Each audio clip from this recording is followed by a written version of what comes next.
I'm Robert Ems, and I play Albert Narracott in Warhorse at the New London Theatre. Albert is a young lad who grows up on a farm in Devon. The father buys a horse with the mortgage money, so instantly the play begins with this event that happens. Albert has this relationship with the horse and builds up this friendship, and you see that in the first half of the play. Go on, then. Go on, good boy. Good boy, get your nozzle into that. Good boy. I bet you're missing your mother. Look, but you're not alone, see? Look. I'm here. It's all right. And then the war is declared, and of course they're sequestering horses. They need horses. So it ends up that Joey, the horse, actually ends up going to fight, become a cavalry horse in the First World War, and Albert's too young to join up. So their relationship is split. Look, if Joey's going, I'm going too. I'm volunteering. How old are you? 17. Is that the truth?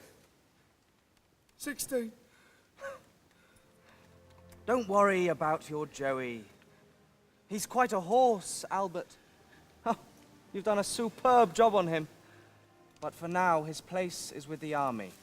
There's two horses in the show. There's Joey, who's the sort of main character, and his best friend Topthorn. And there are two main horse characters. And each of those horses is controlled by three people. There's one on the head, and then two people inside the horse. And I am the front legs of Topthorn, who's our second horse. Stand by your horses!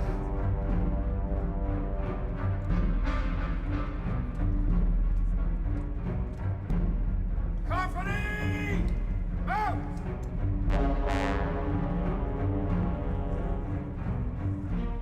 And the second act follows their journeys in the First World War without each other, but trying to find each other. That's Albert's sort of goal, is to find Joey. That's why he joins up. Company! Advance! We're taking up positions, sir. They've seen us. We keep advancing, knee to knee.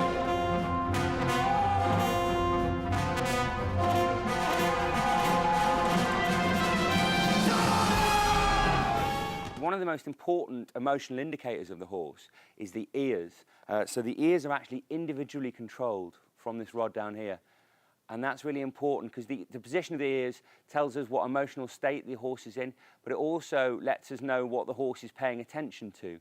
There's kind of like what he's looking at, what he's aware of. So he'll sort of flick his ears towards something, or he can show distress or anger or interest or calm. The other controller on the rod actually operates the tilt on the head, which is called the trigger. But most of the time with Joey specifically, the operator is actually holding the head. So he can get a greater sensitivity when he's moving towards a human being or another horse. And you can really have a sense of what the horse is looking at and keeping it alive. It's a story that takes people on a journey because of this very simple relationship which the boy has with the horse. It's about a boy and a horse, and it's got hope, faith, everything in it like that. The war ends at the end of the play, and whatever happens, happens, but I don't want to give away the ending if people are going to come and see it. It's a children's story, Michael Morpurgo's book, but I think the simplicity of the story allows the many other elements that are layered into it to exist and work very well. There's live music that goes on in the show. There's not only puppetry, but there's puppetry of other things like mud, and so we have a whole physical language as well as amazing acting, live singing, and all these other sort of theatrical languages that are being layered in. And like barley corn who rose from the grave,